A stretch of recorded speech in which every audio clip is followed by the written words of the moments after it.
Friday, August 17th, 2018. This is your daily Forex trading strategy session. Let me remind you that trading is risky, not appropriate for everyone. Your past performance, good or bad, is not necessarily indicative of future results. But please stay small, stay humble, focus on the long term, and never risk money you cannot afford to lose. My name is McDonell. I am the Chief FX Market Strategist for TradersWay.com. If you find these daily webinars valuable, informative, insightful, or maybe even entertaining, please show your loyalty and respect by visiting TradersWay.com and opening an account. And you will find that we love you. That's our strategy. We're going to love you and love you and love you until you open up an account, and then we will continue loving you. That's a strategy, baby. All right, let me move this out of the way over there.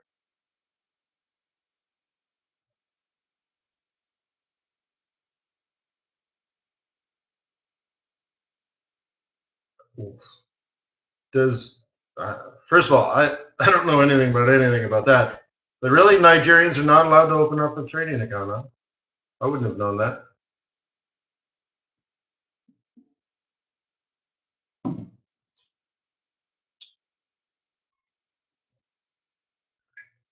What do I know? I know technical analysis. I know fundamental analysis. That's all I know.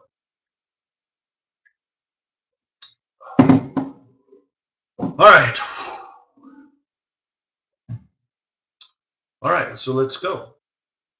Love is a temple. Love the higher law.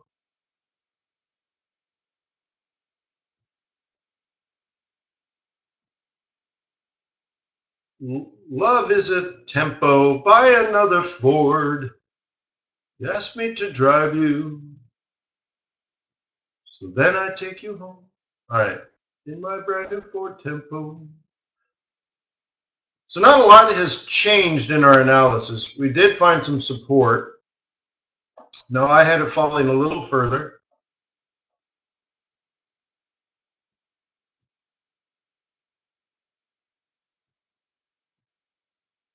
Okay, maybe it'll fall a little further. I do not know. Sam, I am. I can see, though, it looks like we're breaching the 21. So that means we need to move to a neutral stance. Okay, we are bouncing at a support pivot, being support 1 for the week. It's usually not where we bounce unless we go into a range. So there's two things kind of saying sideways. And then look at the monthly pivots. We've blown those doors off so far off the Murcielago. You know, that there are no doors left. So you know, even the monthly pivots kind of become pointless. So I guess you could kind of just change it like this now.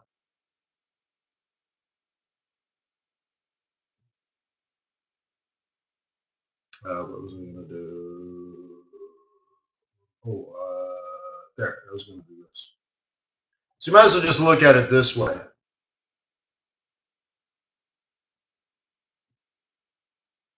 Are we going to do Yente? Absolutely.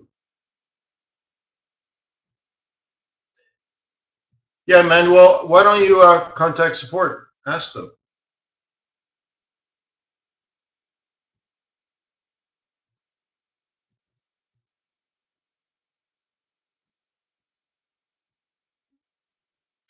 Down, down, down, down, up, up, sell. That's a pretty easy sell. Look how sideways we were. Do you remember that? We went weeks like this.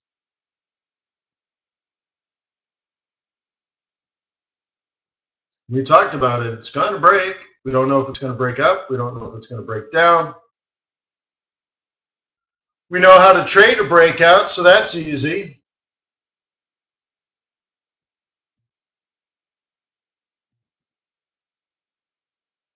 Right? Pull back. Okay, that's cool. But where are we now? Well, so we're looking at the charts, and what do we know? We know we're way outside the monthlies. We know we're at a support pivot. So in that situation, the highest high you could expect, not that we can get there, but the highest high you would expect is up into here. So really our playground is this space here. And then you know if there's going to be a roll reversal, you kind of have to go there. So there's a lot going on. You're no longer bearish. You're going neutral. So maybe you expect something like this now.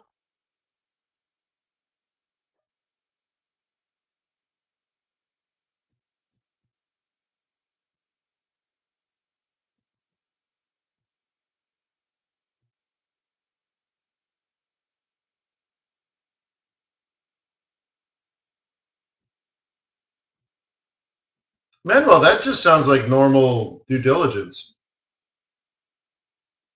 You can't move money around this planet without unbelievable amounts of due diligence and processing.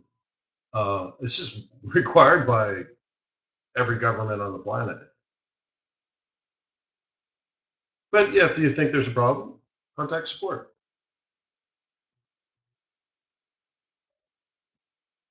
Oh, okay, that seems strange. Well, then give them a call, dude.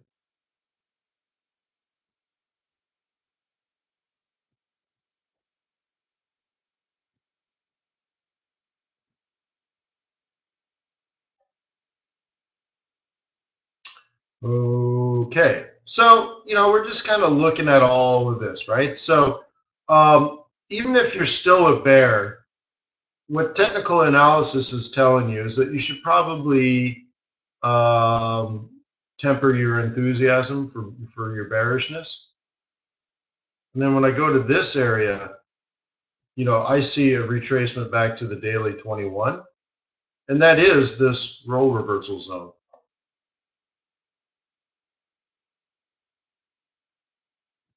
Right? So maybe, I don't know.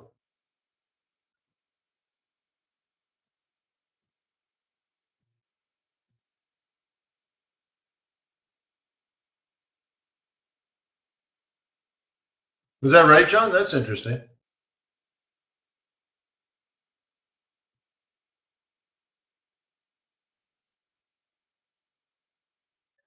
Okay. That's what it looks like on a daily basis. So you really have to ask yourself, does it look like it's going to full on reverse? What does the reversal look like? Well, we had this going up for quite some time, didn't we? Well, only 2 years.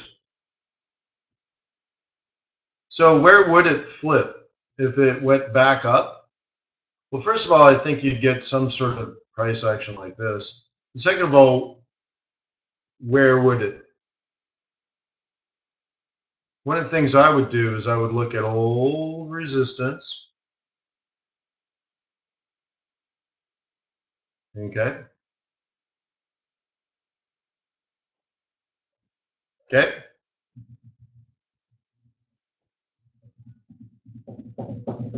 Now that's interesting, right? Does that mean it's going to go up from here? No, but it wouldn't be surprising if this consolidated, right?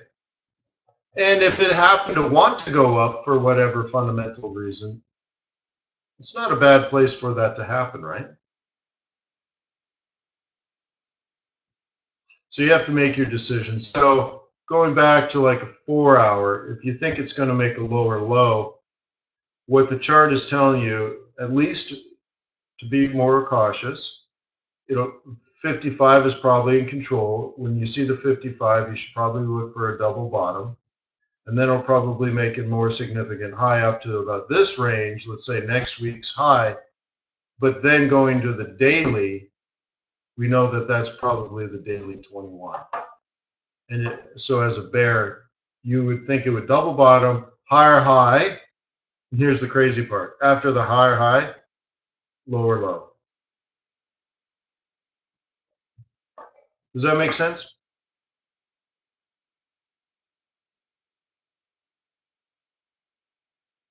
Okay. Now, what if that failed? What if it made the higher high, higher low, higher high, higher low? That's when you start doing this. That's the potential reversal. A failure of a continuation. You see? And I don't think it'd be very easy to get through this stuff either. But with, you know, with this sort of the timing of the second half, it certainly could be done.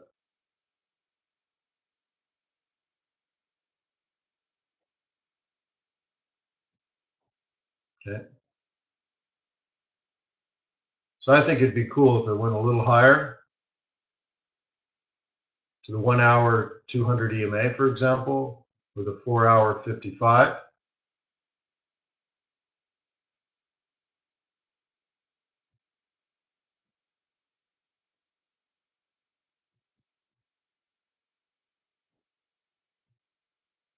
Okay.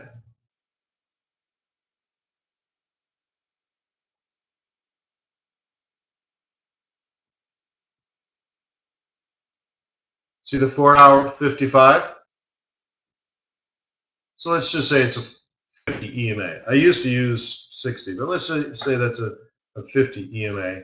And if we put 4 times more information on the chart, you go 50 times 4 is 200. So you go to that chart and there's the 200, which approximates the 55 EMA on the 4 hour.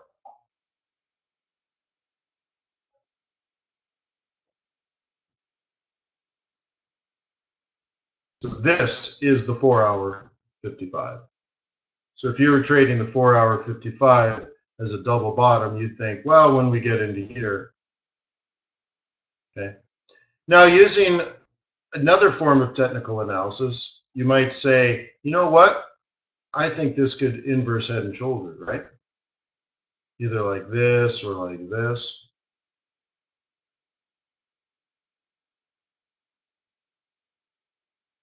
And this puts you not double bottom, but higher low. And that would get you there, right? Because what you would do is you'd mark the distance between this low and this neckline and put it on the neckline, which gets you to about here. So this distance here is this distance here. Okay? But it's also the previous level of support, so it should be the previous level of resistance. And we know up here is probably the daily 21. So just, again, the same thing 5 different ways.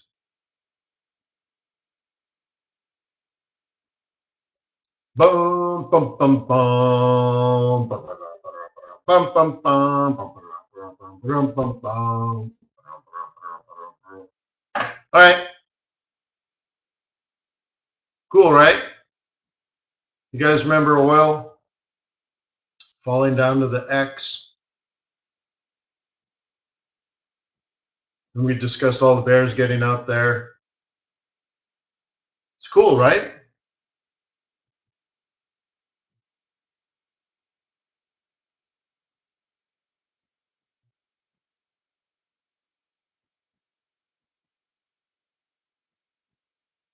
Isn't that neat, though?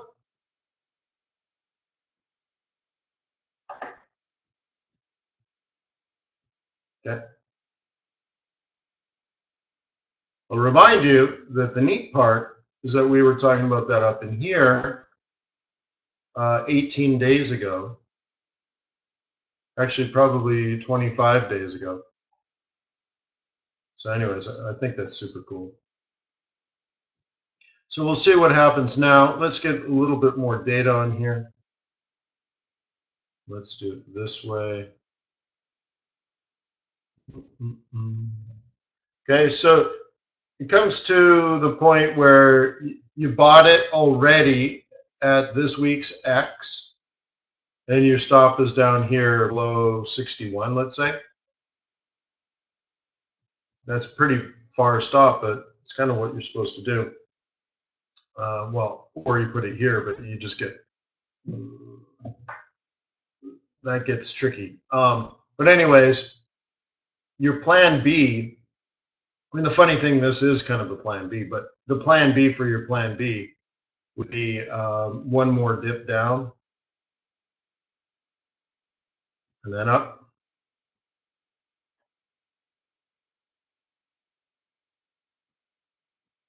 Okay. So we don't know if this is good enough or if it's got to come here first. It's pretty close. We don't really know.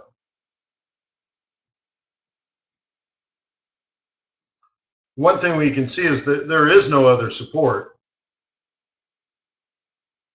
Yeah, just once the extra dip, yeah, you'll probably get it because the 5500 predicts that, right? So the thing is, you have to decide about the swing, right?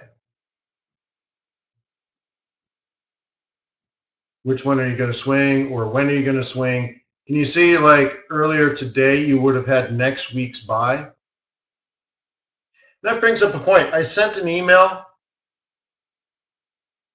to people that have completed the swing trading course about rejoining the swing trading group. I'm going to start 1 week from now. And we trade together for 17 weeks. 17 weeks. Yeah. So I just want to make sure you guys got it and that you're going to sign up and all that kind of stuff. Right on. If you didn't get the email, then Brooke, please send me an email, wayne@fxbootcamp.com.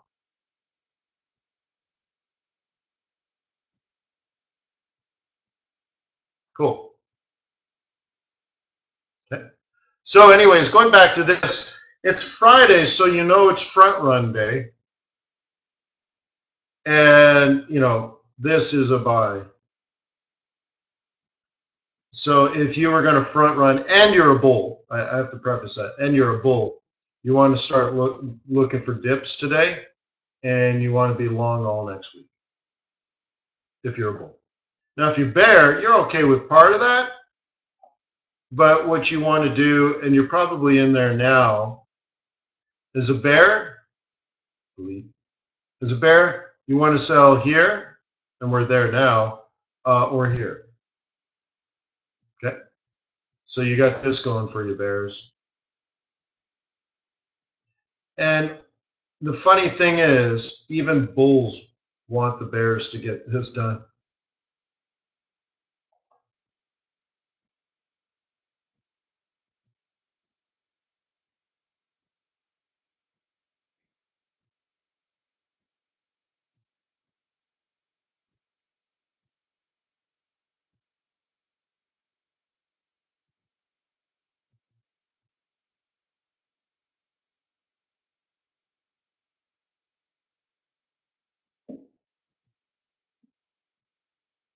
Yeah, so guys, if there's a problem, email me, wayne@fxbootcamp.com.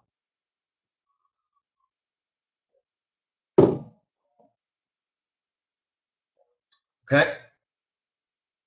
So have you decided whether you're a bull or a bear? It's much easier if you have. Once again, I could see this is easy. You're just sitting here waiting, and you're watching what's happening right this second, and you're looking at the pivot, and you're looking at this, and you're like, blah, blah, blah, blah, blah, blah, blah. Right? And then if that doesn't work, oh my gosh, look at this. This is sick. Such an easy sell. And that's it. So what's your plan for today if you're a bear on WTI? Sell around 65 or 66 and a half.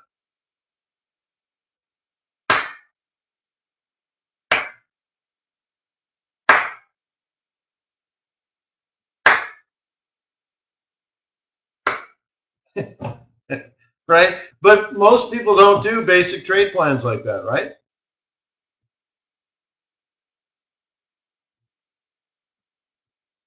Well, okay, John brings up an interesting point. Looks bearish, but not convinced on the fundamentals line up with these technicals. Well, that's also an interesting comment, right? So You need to be patient enough for the technicals to confirm your fundamentals. And the best thing about that is when you're really, really, really wrong.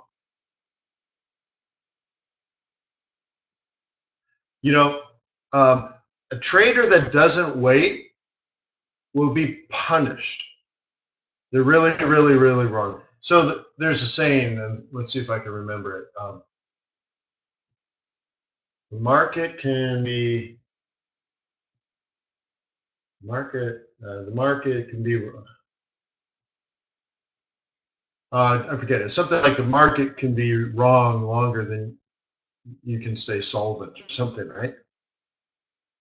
Yeah, yeah. It's something better than that, better than what I said. But basically the same thing. So, excuse me. The best thing about technical analysis is when you think it shows you that, according to your research, the market is not in line with your fundamentals. So you wait, and then you wait, you wait, you wait, and you wait, and you wait, and 3, 4, 5 months can go by, and you're like, oh my gosh, good thing I didn't lose money. Now, you might argue and say, well, why didn't you just change your mind and go the other way? Yeah, that always seems easy, especially to newer traders. But then what happens is you end up swinging both ways like a broken gate in the long run. You end up trading without a bias, and then you just, trust me, it doesn't work out on the long run. So it's better to say, look, I've done some serious analysis of this market, and this market should be going up, but right now it's falling, so I'm going to wait. That's better. That's so much better. Because the first part of being successful is learning to avoid taking losses.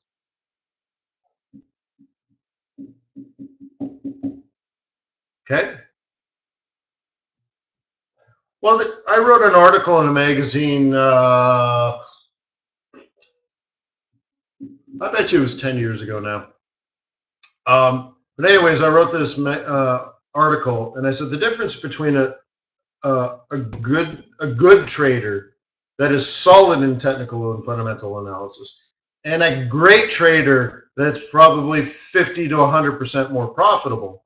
What's the difference between the two?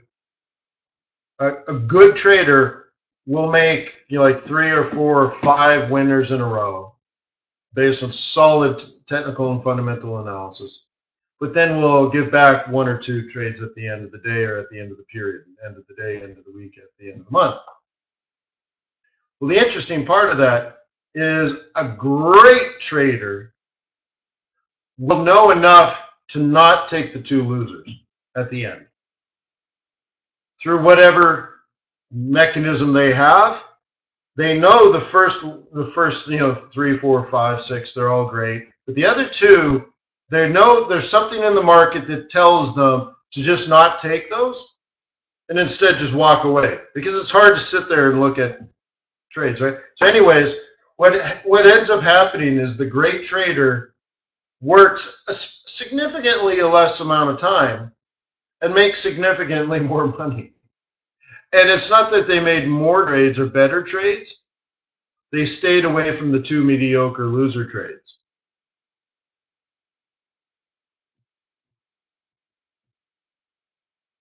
Okay? And that's part of this sort of patience and discipline thing.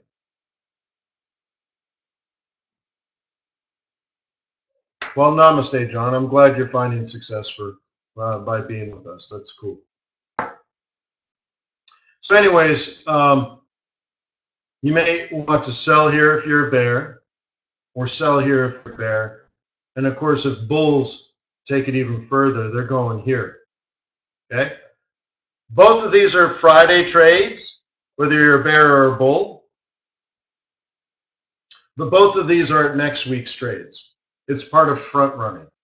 So it's like what the swing trading group would do. Was looking to front run next week's trades. So in this case, if you sold here, I believe your target for oil would be Well, it was supposed to be, hang on, it was supposed to be 61.71. It certainly could be. It's really, really good. So I'd put that down, 61.71. So why don't you just say 62? But there's a problem at 62.50.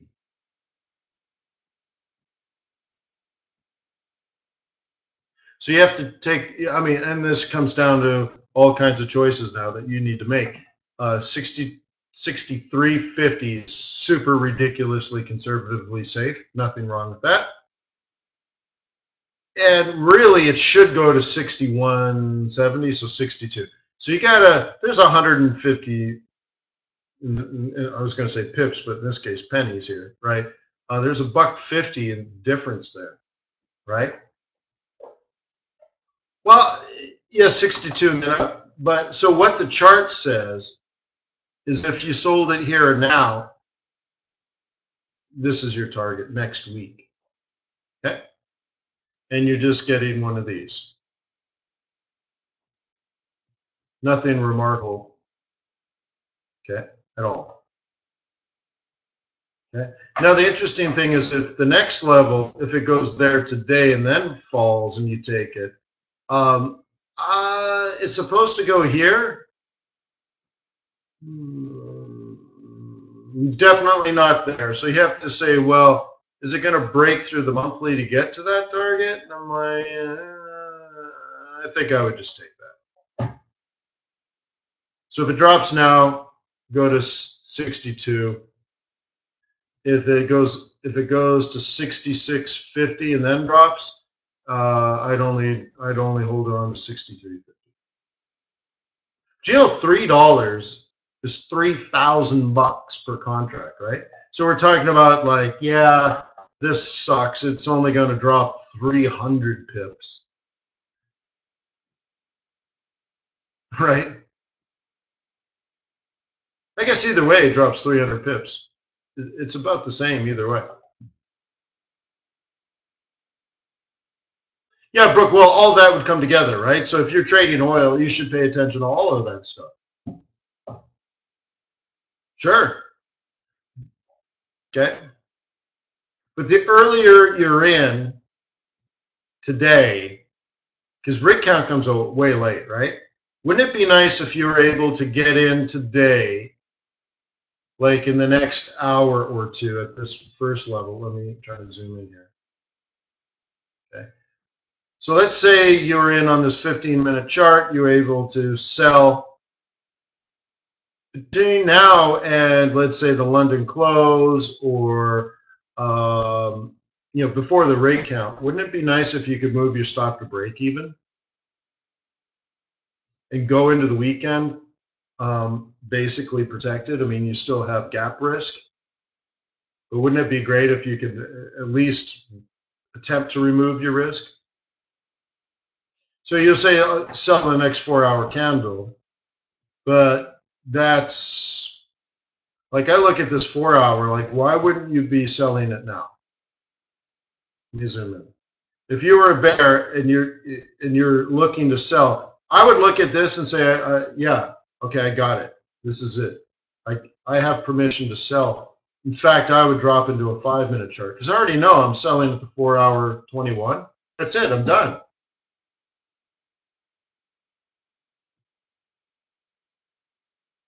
I don't recall ever having a bad gap with oil, but I used to be an oil scalper. I'm telling you guys, there was a time, remember, like I've told you stories where I'm trading currencies and, moves were like, 300 pips in 5 minutes and stuff like that after non-farm payrolls and some other fundamental events. And we just don't get that anymore. Non-farm payrolls is maybe 50 pips, but it's certainly not 500 pips, right? Well, there was a time when I scalped crude oil and I would only trade, and it was something like the last 5 minutes of the trading day, right? Which, it's funny, I don't even remember now. What is it?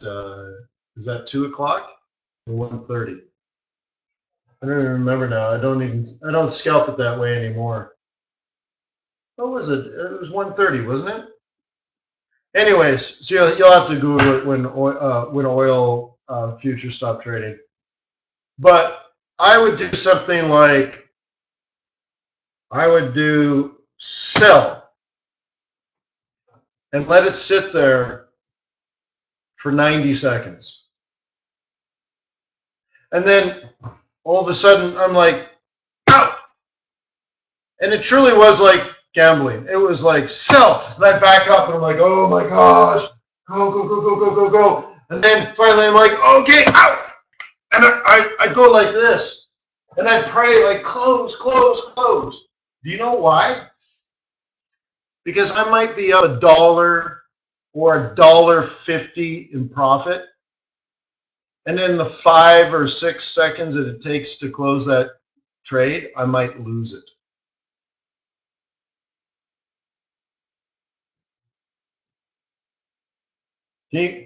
When was the last time you saw volatility like that, guys? Where you know, to compare that to like a euro dollar, that's like 150 pips.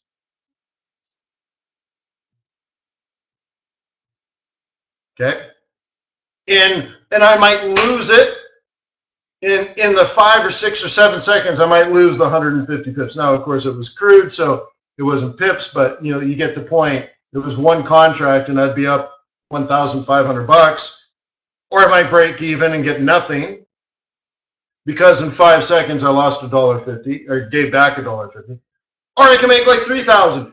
I'd go click and it would fall another $1.50 and then take me out. I'm like, oh my god, that was awesome! Thank you. Right? It's not like that anymore. But that's how trading was when I first started.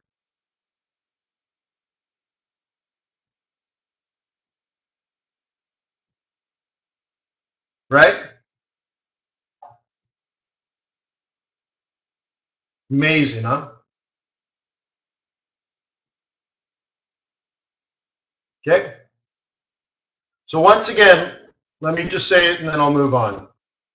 If you wanted to be a bull, we talked about this days and weeks in advance. This is the place to be a bull. We talked about it yesterday at length of it's not necessarily where bulls are buying, it's where bears are getting out. Okay? And if you want to be a bull all next week, you were supposed to be in it at $64.59.5 about.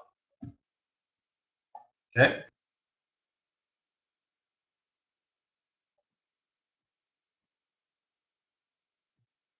Is that right, Jay?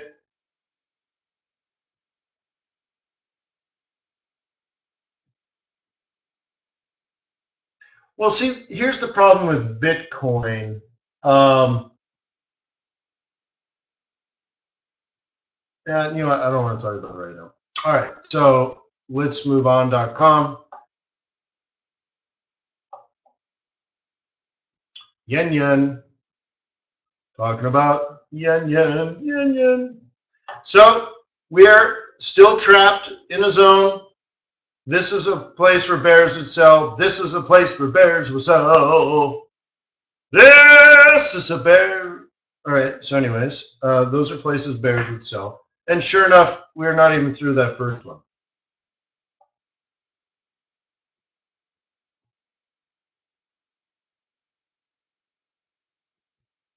Okay.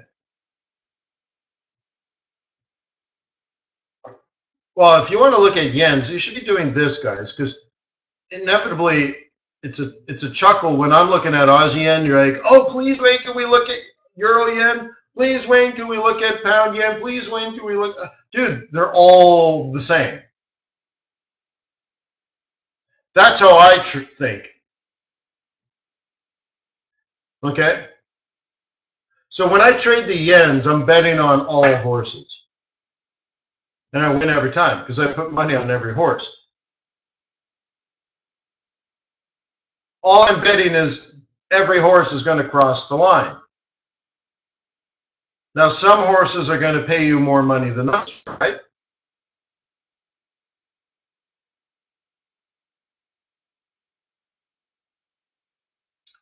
So if you get this right, like if I said to you, Aussie yen is starting to head up, then they should all be heading up. What if Aussie yen is not heading up? Or sorry, what if Aussie yen is heading up and nothing else is heading up? Then I know it's an Aussie play, not a yen play, and this is a yen scenario. So I used to sing a song. Did anybody watch Sesame Street as a child, or even now? And if you're in college getting high and watching Sesame Street, that doesn't count. Right, Guy? Okay. Yes, Ross knows the song. Now it would be a setup with only four, right? So they would have three similar items and one different one, and they're trying to teach the kids the similarities, right? So they would say, three of these things belong together, three of these things are one and the same, but one of these things don't belong here. Now it's time to play our game. It's time to play our game, right? You might have three balls and then somebody and a toaster, or three yellow things and a red thing, but right? Three things are similar, right?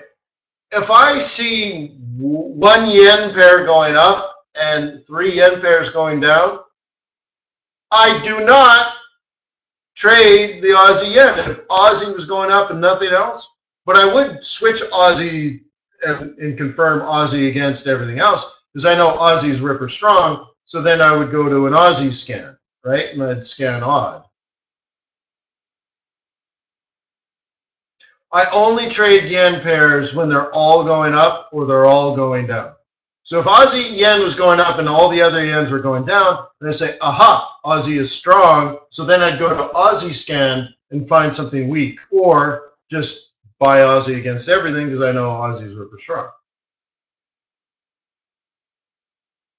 Okay? Or I go to Aussie and find out everything's neutral, and then I just find out, which shouldn't be the case, but I might find that yeah, it wouldn't be the case, but I might look at the yens and then look at Aussie and then find out really it's just yen strong against everything, but Aussie is strong. So then I might move over and buy yen as well. But whatever. Okay, I'm looking for correlation. So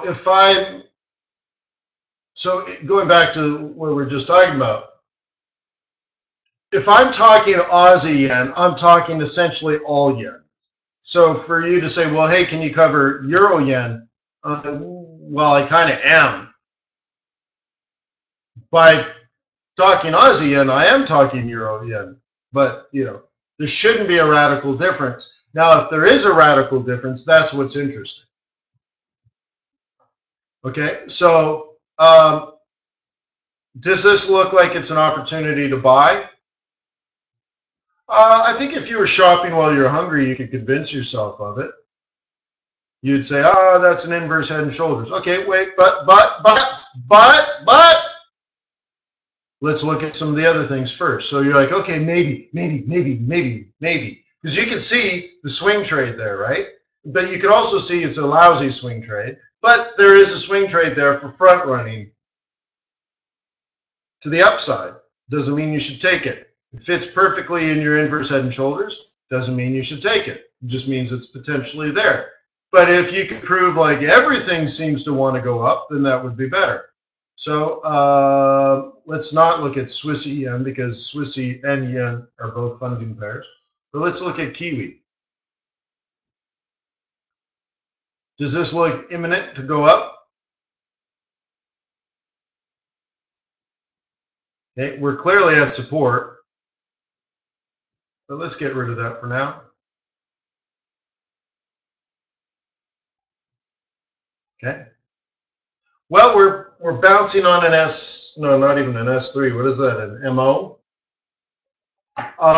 We're bouncing at a monthly pivot, but not one that we really care that much for. We've done almost nothing this week. So maybe it sets up for next week. But does it look imminent? No. Who drew this giant red line heading up? Well, we only talked about it potentially going up, but we haven't been able to confirm the reversal. Boy, it's amazing that it held, huh? So does this say buy? No, but we certainly have identified support. So there's two like maybes. CAD yen, let's take a look. It's a different setup, right? It's not nearly as bearish as the Aussie and Kiwi were. Okay. So sideways is more bullish than bearish, right? Sideways is more bullish than bearish. Sideways is more bullish than down. That's a better way of saying it. Sideways is more bullish than down, and of course up is even more bullish. All right, so it's right, and we got some sort of support going on here that we've identified with this. It's bouncing at exactly, with precision, M1. Look how we got into this trap and it held. Isn't that sweet that we can do that in advance? Sweet. So lower low, lower high. Is it double bottoming? What would you do? When is the right opportunity to buy? Is it buyable right now? Is it saying like this is bullish? No, but could it turn bullish? Yeah, it could. And again, it's right at a perfect level to front run next week. Cool. Has it done it yet? No. But if it did that, and Aussie did its thing, and Kiwi did its thing, can you see how three things reversing at the same time could be important?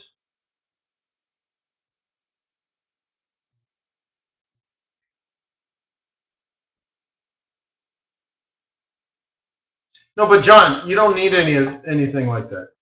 That's what these scans are for. So going back to here, scan the dollar.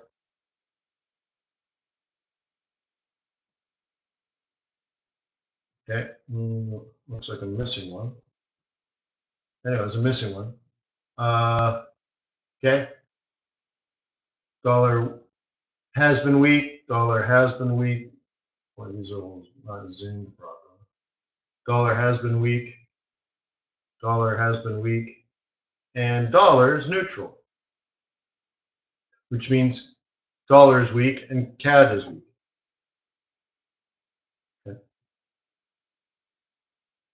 I want you to get to the point, John and everybody else, where you don't use anybody else's tools, you don't listen to other people's opinions, you don't listen to other people's analysis. And I know that's ironic because you come here to listen to my analysis, but I'm truly trying to keep you completely independent as a trader. I want you to rely on yourself more than anybody else because people is stupid. And people are selfish.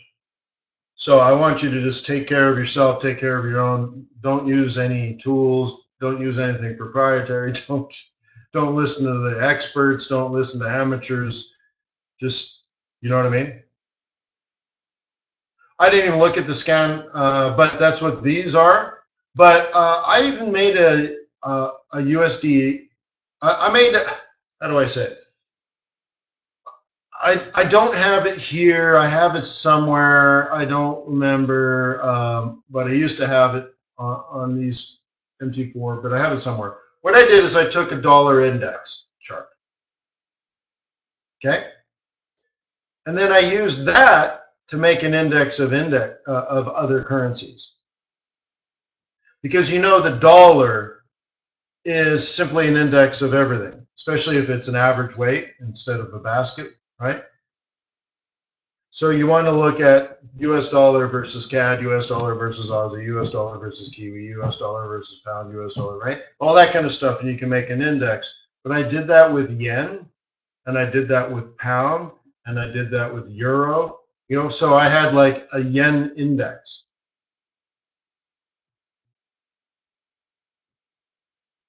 Can you imagine that? I had a yen index. Forget Dixie. I had a pound index, a euro index, Swissy index. It's just stuff, right? Because I can do the pound, right? Like pound dollar, for example, relative to the dollar index, and the dollar index is the one I was using is an equally weighted basket versus everything. So then I could take pound dollar and make that relative to the index, which then makes the pound versus everything, because it's pound dollar versus dollar everything. So you can figure pound everything because you can neutralize the dollar, right? So it's just a little bit of thinking. But that's what this stuff is. I can do it so fast, right? So that's why I have these scan charts, John. I look at this and I want to see everything moving the same way. So you need to double check that you're on the same time frame. Hour. Okay. So bearish sideways. Make sure you have the same amount of candles too. Bearish sideways. Give this an extra click. Bearish sideways. Bearish sideways. Okay, cool. Some of these are more bearish than others. Now some are more sideways than others. But you see this? Oh yeah, by the way, somebody asked me about that. So let's make that the next topic. How to set these up as these profiles, right? So yeah, so I can scan the dollar, I can scan the yen, I can scan the pound, I can scan the euro, right? And it's as complicated as this, right? Every yen pair right now is neutral. Done. Okay, the yen is neutral. Now, what if they all started to make higher highs? Buy, buy, buy, buy, buy! Am I at support? Yes. Am I bullish? Yes. Do I get a correlated move? Yes. Buy, buy, buy, buy! Stop, stop, stop, stop. Pray, pray, pray, pray. Okay? How about Swissy? Slightly different setup. Same thing. Okay? Make sure they're all in the same. So let's do 4 hour on this one. 4, and this is daily, so this should do 4 hour. Okay? Because you need to compare apples to apples. And then an extra click, and give this an extra click. Okay, can you see how they're all generally the same? That's called correlation. The Swiss franc has been very, very, very strong as of late. Will that last forever? I don't know. Somebody's already done the work for you. Okay. Okay. Will it last forever? Yes or no? Probably not. What if you were a bear on the Swiss franc? Would you buy a dip here? See, would you set up next week's swing going back to the front run? Okay. Because if I wanted to be a bull, I'd say, look, we bounced at every single Swiss pair moved up last week, right? Basically yesterday. It's on support, not the world's greatest. On support, not the world's greatest. Definitely right where it was supposed to be. So Aussie Swissy is probably the best. And Euro Swissy, yeah, it's an all right place. So here's what my plan would be for today and Monday.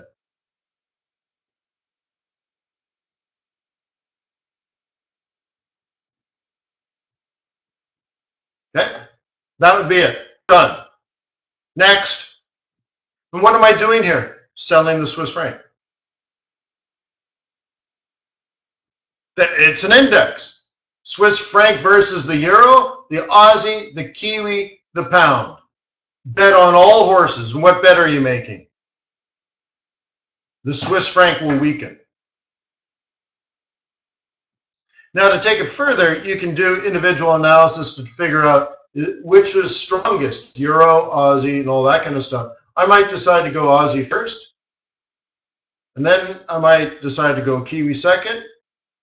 Then I might decide to go pound third, and then I might decide to go euro fourth, which means I put this trade in, move my stop, put that trade in, move my stop, put that trade in, move my stop, put that trade in, move my stop. That might take me one on Friday, one on Monday, one on Tuesday. I should be fully loaded by Wednesday.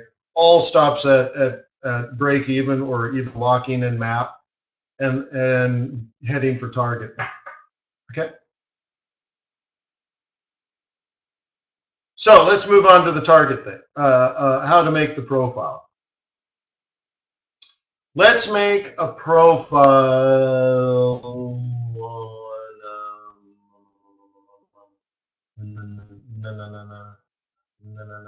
Let's do one on energy.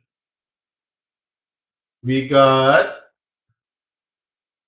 natural gas, WTI, and Brent. Cool. And this one is not. Kill. Now we got to fill. Great. Then we got to go File, Profiles, Save As. And we will save this as Scan Energy. Energy complex. Yeah. Chicks dig it. All right. So now I can go here. Great. Now that's pound dollar. Great. Now we can go down to the scan the energy complex. And it's all there. Nat gas, WTI, Brent.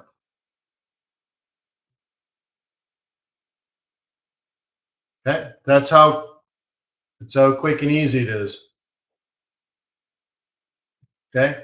So a profile is a combination of charts. Now it's funny, like if you watch the vast majority of people that use MT4, they don't even use it properly. They change their windows all weird. Or I've seen people that'll have like 30 charts on one profile and they just like click to this one and then they click to that one and let's bring that up. But they're only looking at one time frame at another. Then they say, okay, well, that's a 15-minute chart. Let's look at the 4-hour chart, and they click on another chart and bring that up independent. And they don't even know how to use MT4 properly. So you're supposed to organize things in profiles. So typically, like when I'm doing like peso, for example, I'm looking at multiple time frames.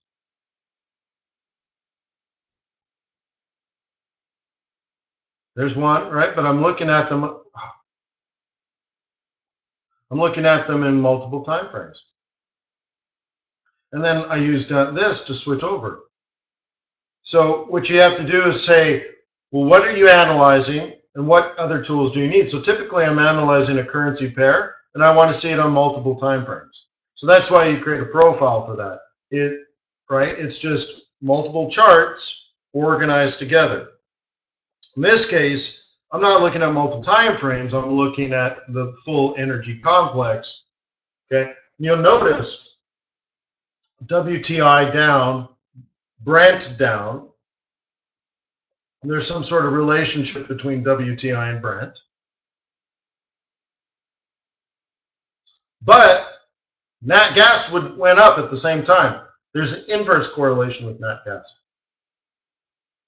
If the oil is falling, gas should be rising, and not gasoline, natural gas.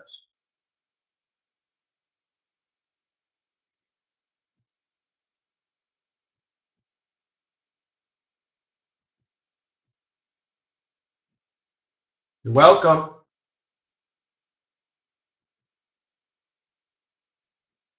Look at this. Bouncing at a green zone, bouncing at a green zone, rejecting. Look at it being rejected at the monthly target. It's so easy when everybody's trying to please me, baby. It's so easy when everybody's trying to please me. It's so easy. Nothing seems to please me. You know, it's alright. When I faded to the night. Yeah. So, what did we talk about, I don't know, 4 days ago? Probably Monday. I said simplify your trading. How many people remember that? Simplify your trading, simplify your analysis, and instead of having this ginormous universe, narrow it down so you can specialize. Do less, but do it significantly better. Some people would say become an expert in anything. Anything, please specialize. So that when somebody says, what do? You're like, oh, I'm a specialist in the energy complex. They're like, really? Like, yeah, really.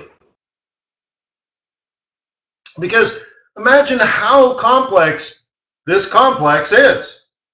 You got OPEC, EIA, IEA, right? Baker's Hughes, rig count, macroeconomics, geopolitical, supply and demand. You're like, oh, Iran offline. Oh, did you see the output out of Libya last week? Oy vey, right? The Libyan output just went crazy. It's like they found a new oil supply or something. All of a sudden, Libyan oil like doubled overnight, which is fantastic because we're losing supply out of Venezuela, that filthy, nasty, ugly oil. And Iran, if they get sanctioned, right, so they're going to be taken offline again. All of a sudden, Libya stepped up to the plate. Libya's like, we need money. We have oil. Let's trade, baby. So you're like, yeah, right on. Right? Yeah, hurricanes in the Caribbean because of supply, right? Yes, and Marina is absolutely, totally, probably the world's foremost expert in Great British Pound. And she's been that expert forever. So when Marina wakes up in the morning, she wants to sell the pound. Yeah, queen of pound. How about that? How about them czar, huh, Marina? I was thinking about it. If I came to visit South Africa now, when was I there? 2 years ago? It's like everything now is half price compared to what it was 2 years ago, right? Like, oh, yeah. But the thing is, 2 years ago, everyone in South Africa saw it coming. They're like, oh my God, this currency.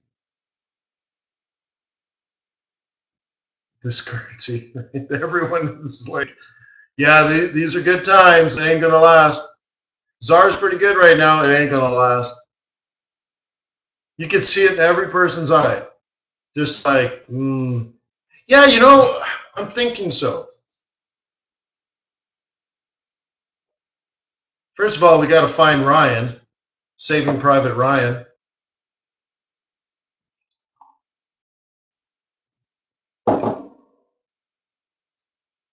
Second of all, what a wonderful place. And then third, half price. It was cheap when I was there. Half price.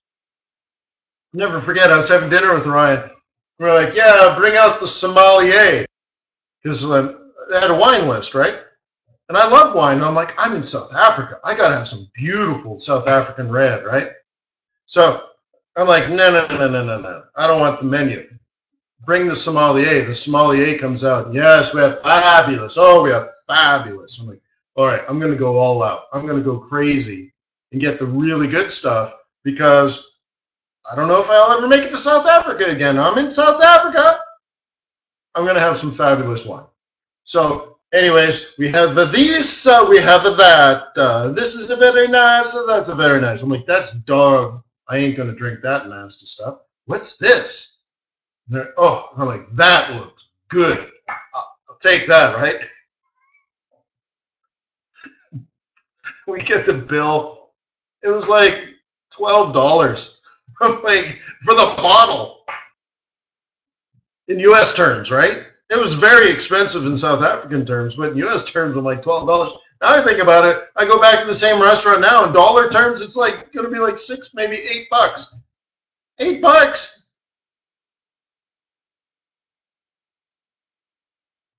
How about this? A friend of mine was hanging out with a billionaire not long ago. They get off the billionaire's jet plane. They've been partying all night. And he's like, "Oh man, you've been picking up the tab everywhere we go. You know, where I come from, you know, I really should chip in. Why don't you let me get the next bill?" So they're actually going out for brunch. Brunch.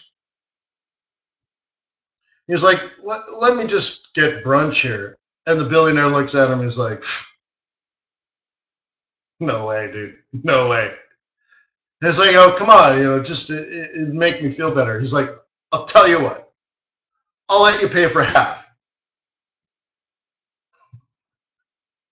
He got the bill. His half was $27,000. His half for brunch.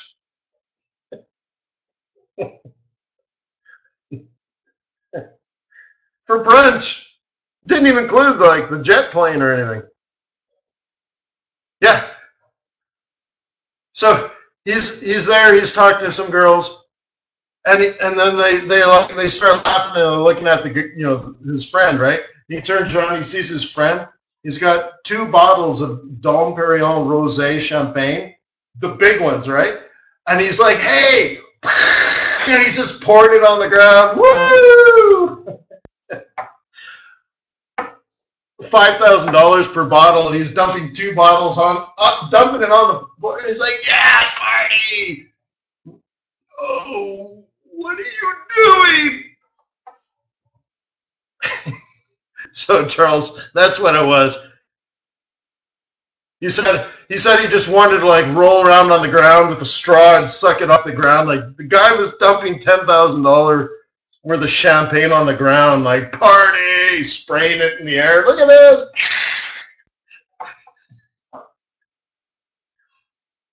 Apparently the dude went straight to the maitre d' or whatever and said, "Hey, how many magnums of Dom Perignon Rosé do you have?" And the guy's like, "We have like 8. We'll take them all." Like, oh my God.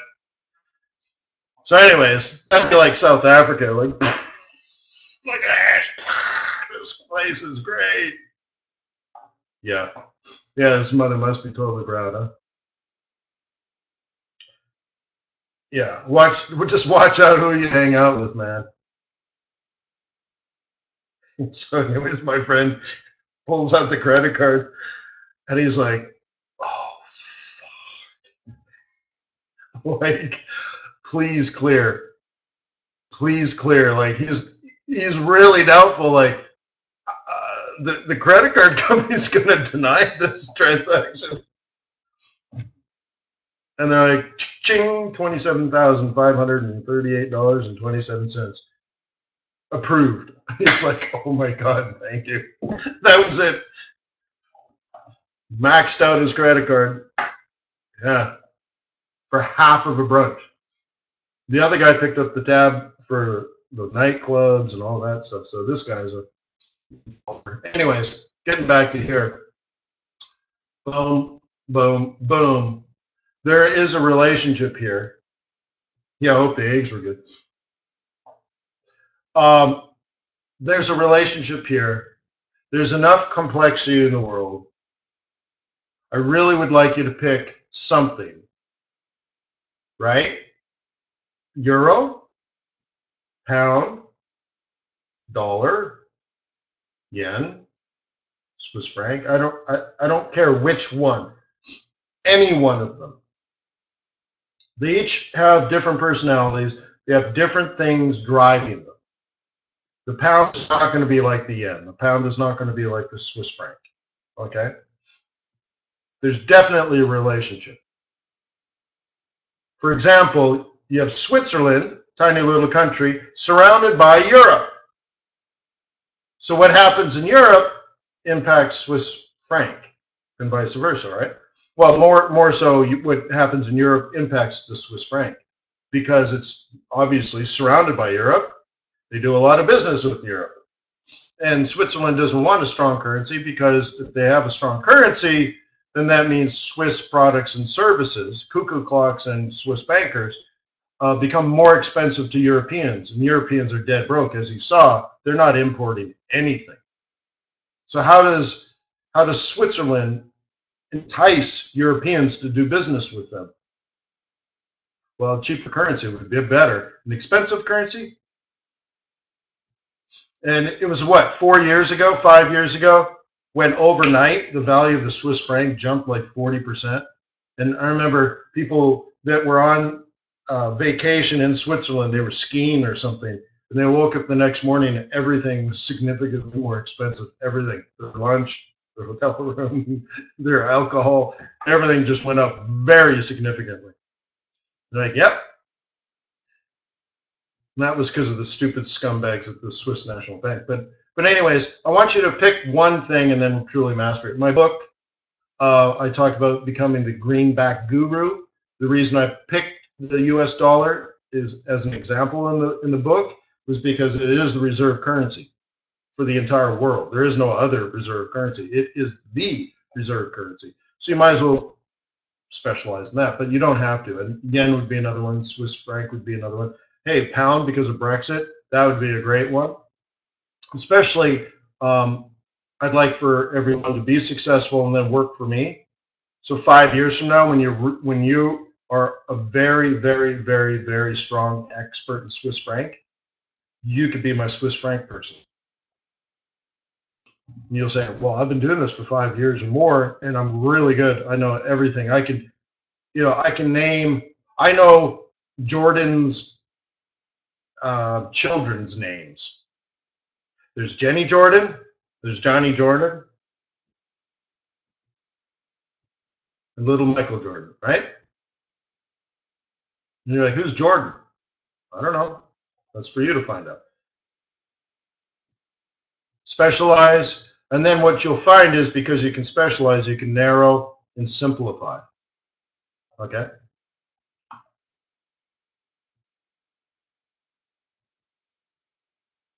I mean, look at these patterns, guys. Down, up, right? Down, down, down, down, up, up, sell. Down, down, down, down, up, sell. Down, down, down, down. And is it even plausible or predictable that this green zone would be a good place for it to bounce up for the next lower high, right? I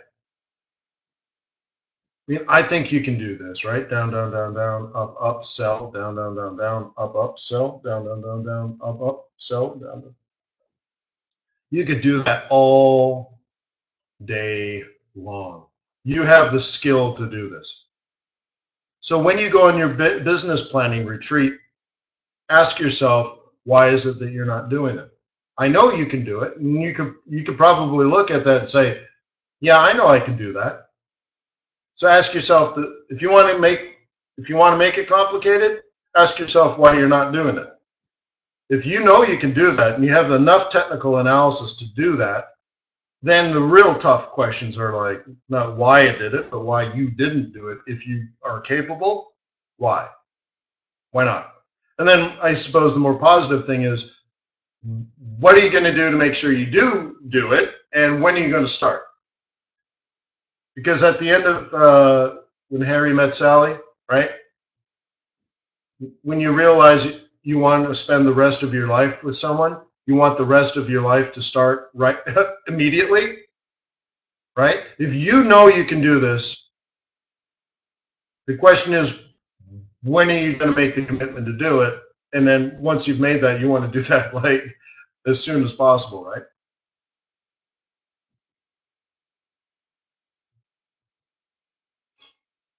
Well, John says Dixie's showing doji for a week, but isn't this the transition week that we talked about 32 weeks ago? That this week and next week, this week and next week. We talked about 32 weeks ago that this could or should or potentially has the potential to be a turning week, right? So how would you define whether there seems to be a turn in the market? Is a doji such a sign? If you're looking at it on a 1-minute chart or a 5-minute chart, 15-minute chart, hourly chart, 4-hour chart, daily chart, weekly chart, a doji, in particular at support or resistance, can be a signal of a turning point. But I talked about this being the turning point 32 weeks ago. 32 weeks ago! So to have a doji is interesting, right? But maybe perhaps I can use that as proof to say, well, technical analysis is really cool. I love technical analysis. But by the time you saw the doji, you know, you're like, aha, this is important. But wouldn't the ability to say it 32 weeks before it happened be even more relevant? And the interesting thing is, if that is the case, there's another level of expertise you can add to technical analysis, because I think it's really good to even notice that you have a doji on that chart. You're like, oh my God, that could be a turning point. Good, good. Because most people just keep doing what they did yesterday and the day before and the day before. Like I said, a good trader will keep doing that. A great trader will do that and then stop and miss the 2 givebacks, right? Because that works less and makes more. But wouldn't it be nice if you had a general idea of when to expect the doji?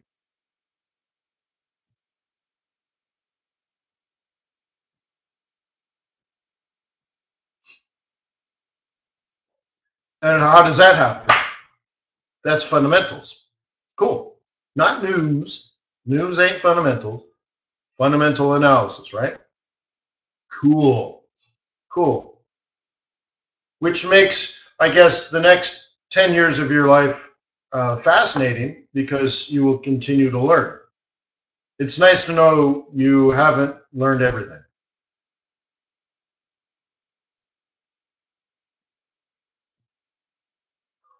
Fundamentals would be in the fundamental course, but even then it's not really a flow course. But we have to take advantage of that when we're swing trading, for sure.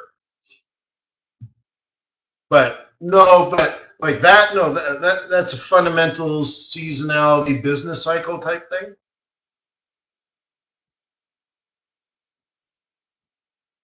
Okay. The swing trading course only teaches you how to swing trade, right? Which is, I mean, all technical analysis, right? Yeah, but I've been doing that for 10 years. It's nothing special, right? Again, it's like watching a concert pianist. You're like, man, that's so beautiful. You're so talented. You're like, yeah, I've been doing this since I'm 6. This is like nothing. I can do it with my eyes closed. I'm not even paying attention. I can play, right? So it's just like, yeah. It's within your reach. If you practice all day, every day, you'll get there.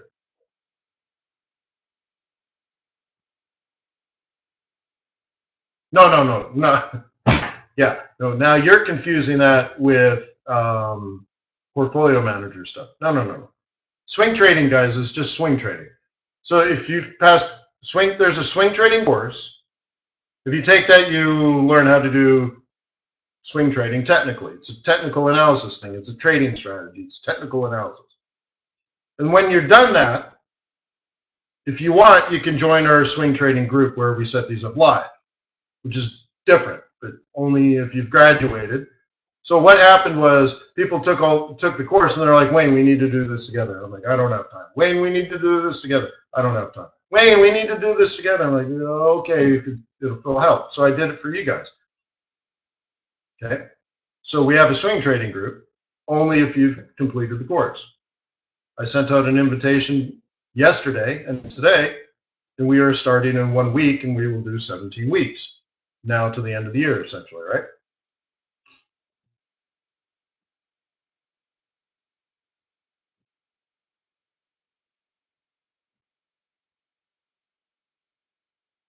John says, evidently you've identified. You know, don't look at it that way. It's not I've identified patterns. There's a normal business cycle. Okay, there's a seasonal cycle, right? Crops are planted, crops are harvested. Factories have a lot of output, factories have little output. For example, factories build inventories for Christmas, and then when that's done, they take a break and clean their factories. And, you know, there's a supply and demand for everything, and an ebb and flow for everything. So it's just understanding cause and effect, and understanding the normal cycles of our planet, of humanity. And it's really not that complicated. But once you know, you know. It's not a pattern on a chart. It's not a pattern that, you know, helps me, like, oh, I don't look for patterns. Let's put it that way. I don't look for patterns. Okay? But normal business cycles make sense. If it doesn't make sense, then it doesn't exist. The whole planet is based on common sense. Unfortunately, most people don't have common sense. But I think we do. This group does. And once you know, and you've been shown and told and all that kind of stuff, and you've seen for yourself, and you put the pieces together, you're like, oh, Wayne's right. It's just like Newtonian physics. The whole thing is a giant machine.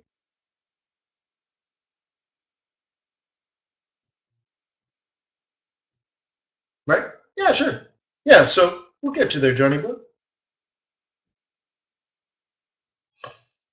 Okay.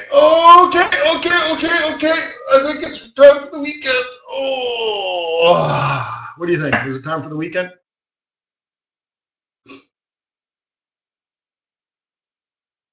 Yeah.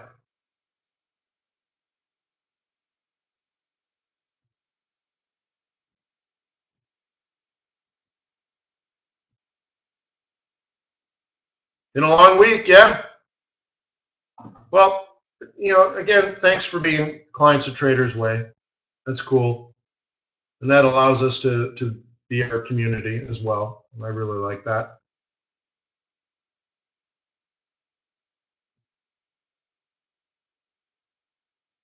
Yeah, I suppose I could put like a mini course together someday, but I don't think I'll have time. Like, I'm taking 4 classes this semester. Right? Look at these. For one of the classes, I got this textbook, right? And here's the one I've already started. Here's the other textbook. Look at this. Like, there's not even pictures. The letters are so small and so thick, right? Here's how to buy a site. So this one's on real estate development. This is on the principles of real estate by, you know, this guy. One of the biggest real estate developers in the world. This is just for one of my 4 classes.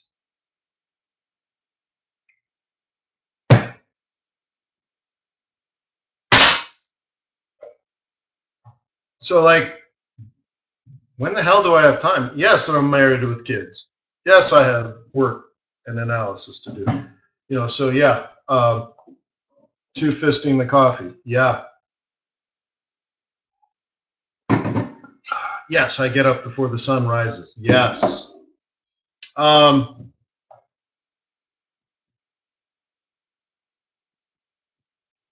No, Michael, it hasn't been canceled. We're still waiting to hear back with compliance. There's some compliance issues. And they're very serious issues. So if we can't do it through TradersWay, I'll find a way that I can do it separately.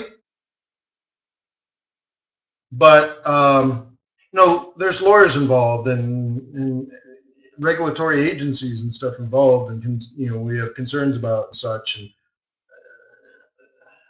it's a tricky thing. I'll give you an example.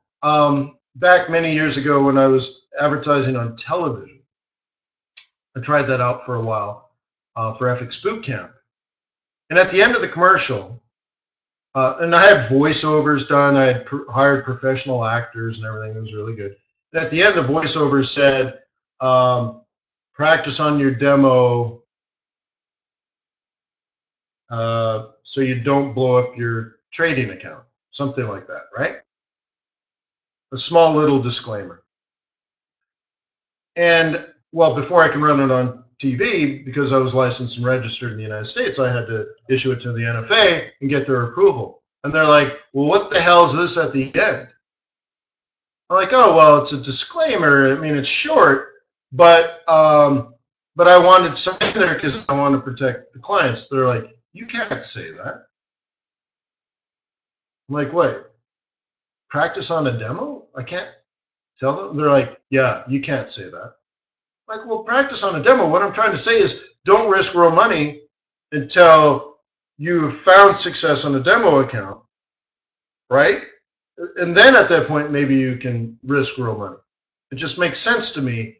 You should practice on a demo. Like, you cannot say that. You have to take that out and redo the commercial. I said, well, you know, that's going to cost me thousands and thousands. We have to edit that out, get the actor to come back into studio and re-record the last 4 seconds, right, to do the disclaimer. And they're like, well, you do that, or you pull the commercial altogether. But you cannot ask people to trade on a demo account first.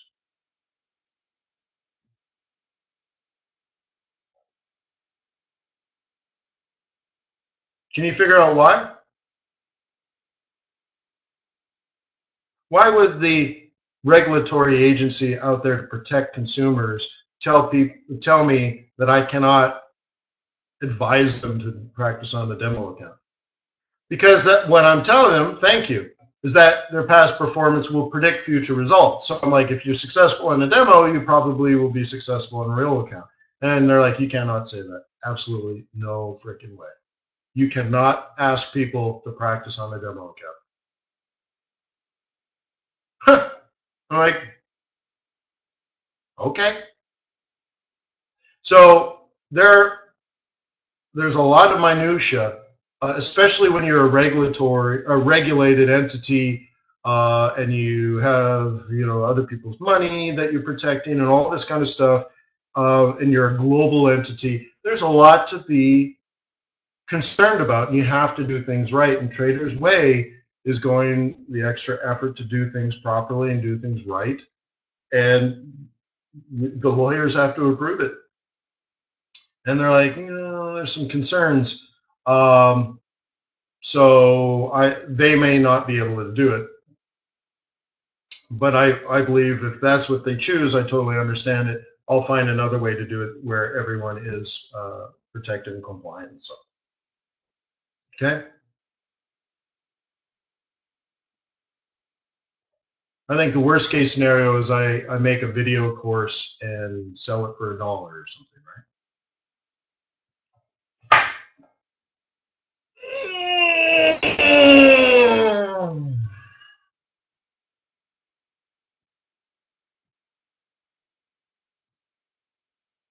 Yeah. Anyways, they care about you, and I care about you. We TradersWay care about you, and I really do want you to succeed. I hope you know that. I hope you feel that way. I hope you spend some extra time over the weekend absorbing some of the things I've been sharing with you. Okay, what do I mean by front run? I mean you're in next week's trades this week. Okay, so in the swing trading course, I teach you to predict what might happen next week. Right? I'm talking about Monday, Tuesday, Wednesday, and Thursday of next week, but you enter the trade on a Thursday or a Friday. So by the time it takes shape on Monday and Tuesday, your stop's already at break even, you're already profitable, and you have maximum profit because you're in before it happened. See, now most people are pure technical, so they can't do it until it's kind of already happened. Right? Because technical analysis is backward looking, most of it, right? And also, which is interesting, a self-fulfilling prophecy, right? So everyone's sitting around waiting for something to happen, and then they react to it. But the thing is, 2 days earlier, you already anticipated that act to happen, so you made a trade based on the anticipation of the act, not reaction to the eventual act. So therefore, you're the one that created it, and then the next pullback, everyone else is in, and you've maximized the profit because you're actually thinking 2 days in advance, where everyone is looking at 2 hours ago, right? Most people are looking at 2 hours ago. You're looking at 2 days from now.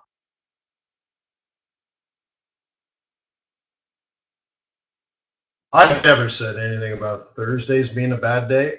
I love Thursdays. I love Fridays, Mondays. Tuesdays can be turning points for counter trends. Wednesdays are great because of oil inventories. Dude, don't trade on Saturday. Yeah, you're mixing me up with somebody else. I love trading, dude. I love it. There's not a bad day for trading. Oh, yeah. If there's a counter trend trade on Thursday, I generally don't want a counter trend on a Thursday. That's a counter trend. I'm a trend trader. Yeah. Well, to say it differently, if I'm going to counter trend, I typically do it like Friday, Monday, Tuesday. Wednesday, maybe. Thursday, no. And I guess Friday, yeah, so it's like Wednesdays and Thursdays. It's not the right time for those things to occur. Mondays, because you hit your target too early. Thursdays or Friday, because you're just front running. You're kind of doing things for different reasons, but they kind of end up looking the same.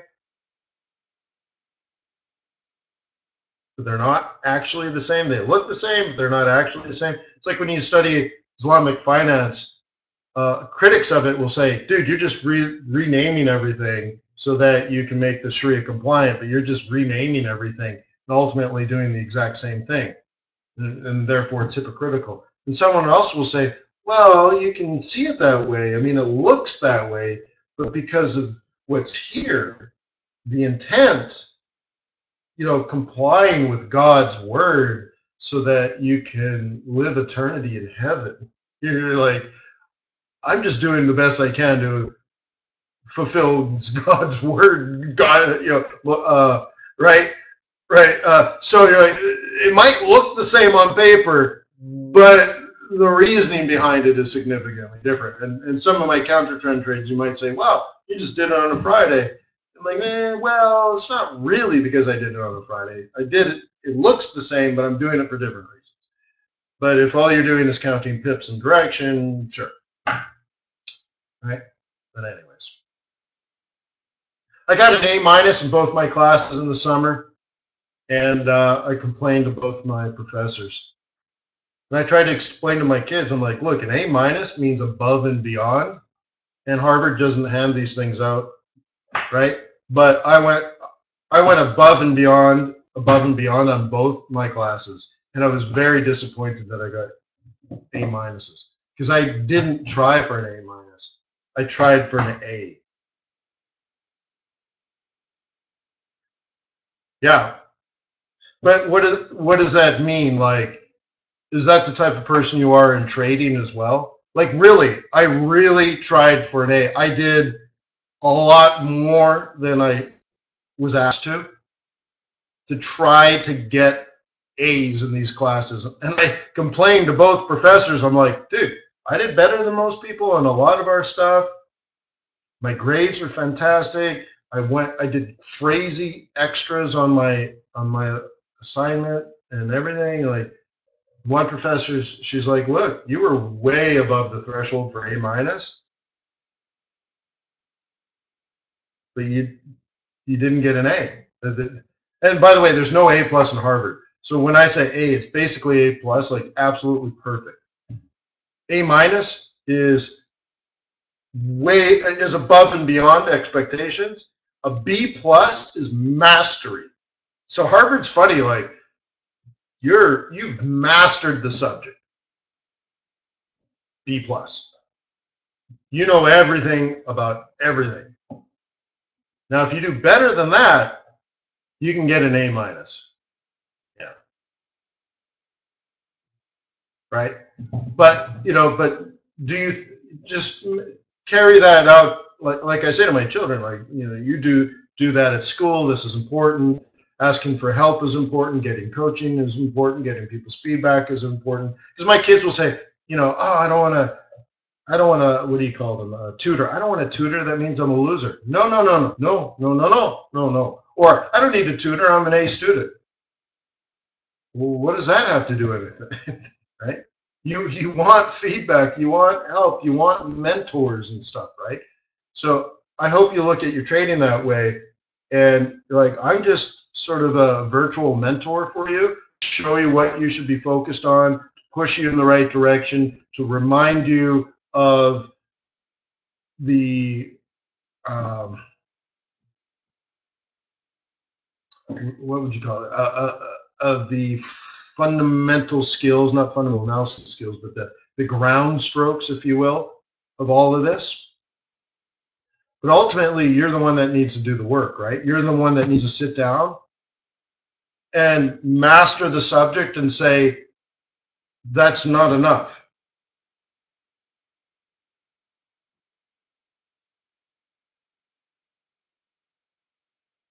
Mastery is still not enough. And above and beyond would be the expectation. You need to master it and go beyond and be disappointed because you're even going beyond that. Right? You know what I mean? Like, I went above and beyond is what both my professors said. And they're like, we're really sorry. Even if we fudge this, even if we fudge that in your favor, you were not perfect. And I'm like, yeah, you're right. I wasn't perfect. Right? I'd get 95s, but I didn't get 99s and 100s, right? So they're like, but you should try. Right? You should try hard.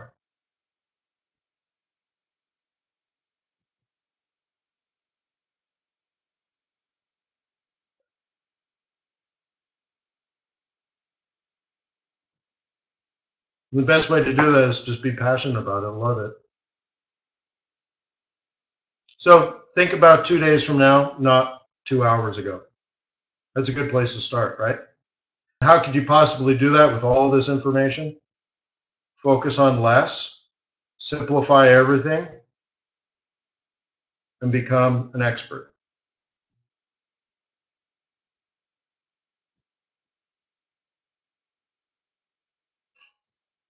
I hate this on social media.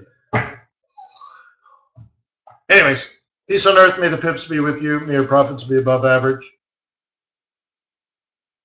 I'll upload this to YouTube as always.